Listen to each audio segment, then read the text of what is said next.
Qué bueno esta mañana, señores televidentes, volver a contar con ustedes para decirles muy buenos días, que les vaya extraordinariamente bien, que Dios les bendiga. Y obviamente ya en el régimen de la sierra, nuestros niños, nuestros jóvenes, los adultos están regresando a las actividades docentes y hay que planificar mejor el tiempo con que sale de casa, no sin antes estar obviamente bien informado. Muchísimas gracias por atender nuestra propuesta informativa. Esta mañana vamos a conversar con el economista Jaime Carrera. Él es director del Observatorio Fiscal, para que nos dé alguna información y un análisis respecto de temas que ciertamente nos está preocupando a todos los ecuatorianos. El anuncio hecho hace 8 días por el presidente de la República, Rafael Correa, de que va a aumentarse nuevamente los tributos y los impuestos a los ecuatorianos. Todos aquellos que coman o ingieran la famosa comida y bebida chatarra. Dice que hay que ponerle un impuesto a las grasas, aquellos productos que de alguna manera son nocivos para la salud. Además, también dejó entrever la posibilidad de que se aumenten los impuestos para las bebidas alcohólicas. Sobre este tema ya se ha armado otro análisis en el Ecuador y quisiéramos tener el criterio de una persona tan respetada y conocedora de estos temas como el economista Carrera, que nos acompaña esta mañana. Muchísimas gracias por venir. Gracias. ¿Qué le pareció a usted este anuncio del jefe de Estado que sigue anunciando a los ecuatorianos más impuestos? Bueno, este tipo de anuncios tiene connotaciones profundas en el país. En los últimos 7 años han habido una serie de reformas tributarias, creo que son 8, 9, 10, ¿no? Y en sí mismo cambiar las reglas fiscales cada cierto tiempo o en cualquier momento, lo que hace es generar una dosis de incertidumbre para el inversor, ¿no? Sí, porque quien invierte capitales, una de las cosas, entre otras, que necesita es tener previsibilidad tributaria y fiscal. Países como Perú, por ejemplo, garantizan a los inversionistas estabilidad tributaria durante varios años, ¿no?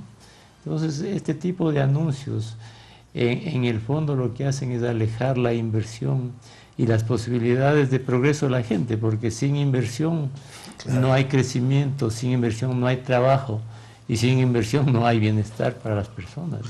Estas 8 reformas tributarias que este gobierno las ha aplamado, en realidad, ¿usted cree que es un peso muy grave y que afecta al sector productivo y empresarial y comercial ecuatoriano? Bueno, sin duda, hay una serie de tributos. En general, cuando la carga tributaria es excesiva o no equilibra entre las necesidades del Estado para satisfacer sus gastos y el incentivo que deben tener las empresas para invertir, cuando está dentro de esos rangos o fuera de esos rangos, es nocivo para el crecimiento de los países, ¿no?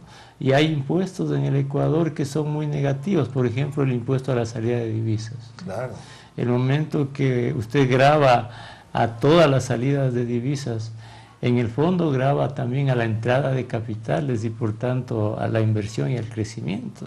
Usted menciona un dato muy interesante y dice todo esto desalienta la inversión extranjera, y obviamente estaba mirando algún dato que se publicó hace poco tiempo de que en el primer semestre de este año aproximadamente ha habido un convalecimiento de la inversión extranjera directa, pero no llega a los 400 millones de dólares. Estamos hablando de 350 aproximadamente. ¿Tiene usted el dato específico? El dato del primer trimestre de este año era 133 millones de dólares.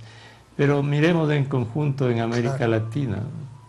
La inversión extranjera directa de Chile en los últimos 7 años, excluido superó los 100.000 millones de dólares. Es impresionante. Y la de Ecuador estuvo alrededor de los 3.000 millones de dólares, ¿no? Entonces, prácticamente la inversión extranjera directa del Ecuador es inexistente, ¿no? La inversión se va a los países que ofrecen ciertas condiciones, garantías que son obvias, ¿no? Incluso los incentivos tributarios, ¿no? Incluso los peruanos, por ejemplo, han captado muchísima inversión, inclusive de empresarios ecuatorianos, que se han marchado y han ido a invertir en Perú precisamente por los incentivos tributarios. Pero no solo eso, Vicente.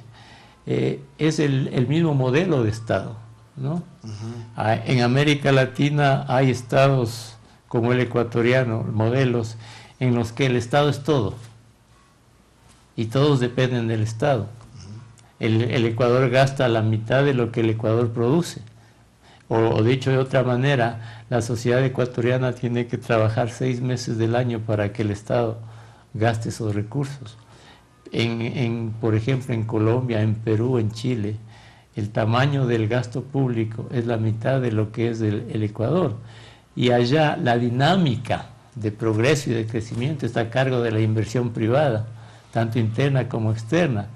Y para que la inversión privada o para que el inversor arriesgue sus capitales necesita previsibilidad, necesita seguridad jurídica, respeto a las reglas, ¿no?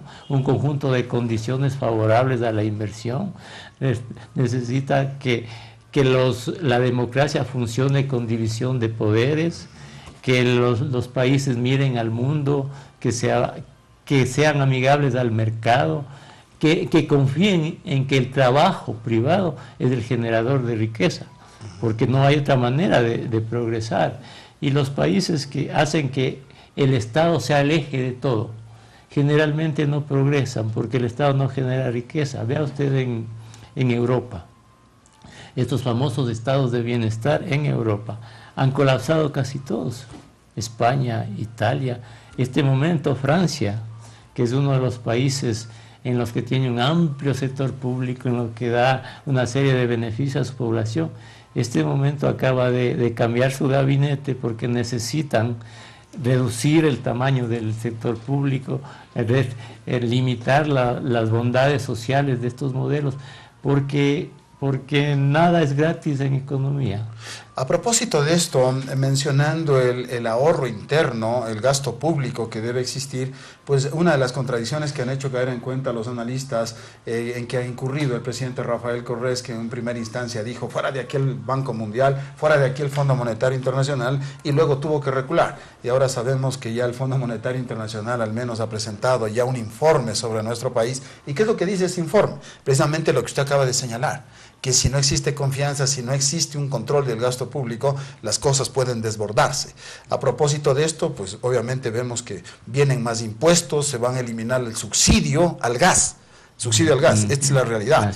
Y también se está hablando de que de aquí en adelante nos van a dar cupos para la gasolina, lo que significa que también viene una política de ir escalonadamente quitando el subsidio a los combustibles. Eso los ecuatorianos tenemos que ser absolutamente conscientes.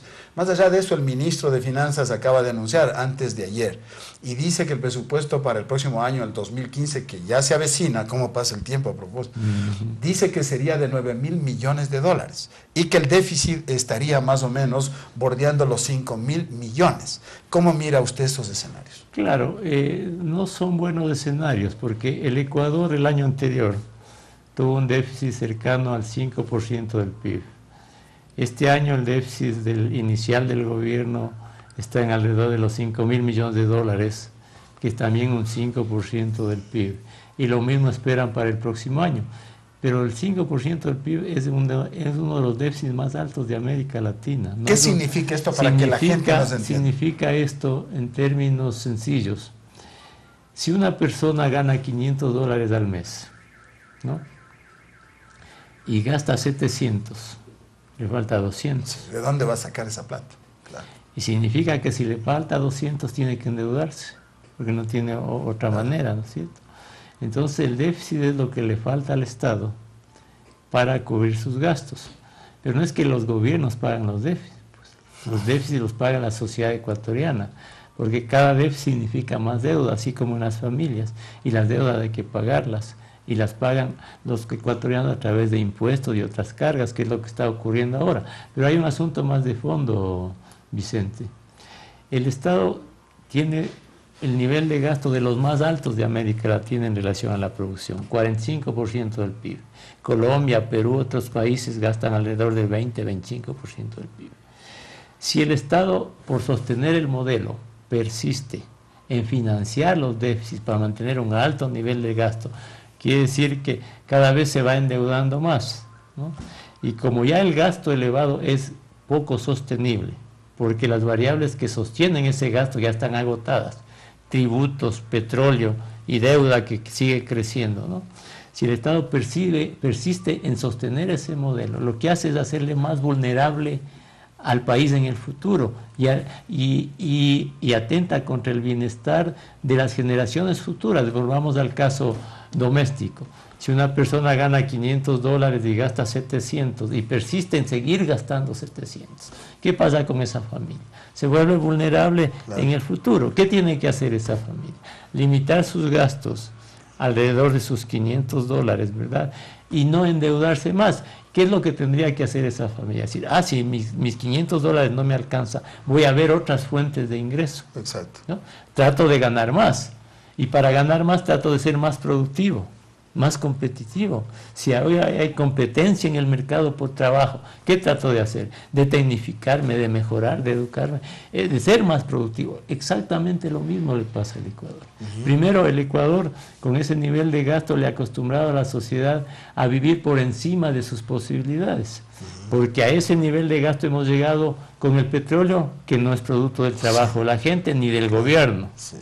Con la deuda, que tampoco es producto de trabajo de la gente ni del gobierno, más bien es una carga para el futuro. Entonces, este supuesto bienestar con ese nivel de gasto está alejado de la capacidad productiva del Ecuador. Es la realidad. Sí. No, yo creo que en realidad ese es un análisis bastante objetivo de lo que está pasando en el país. Lo ha dicho el Fondo Monetario Internacional, que le guste a quien le disguste, le guste o no le guste, ¿no? Como decíamos, pues es una realidad. Hay que vivir en austeridad, hay que generar más, hay que producir riqueza, hay que dar certeza, hay que dar seguridad jurídica, hay que traer inversión extranjera al país, pues de lo contrario la situación se ve difícil. Y ciertamente, yo creo que los ecuatorianos estamos ya cansados de que se nos venga anunciando permanentemente que se van a crear más impuestos. Ya el bolsillo de todos y cada uno de nosotros los ecuatorianos ciertamente está roto. Muchísimas gracias al economista Jaime Carrera, él es director del Observatorio Fiscal, que ha tenido la gentileza de darnos luces respecto de estos temas en materia económica.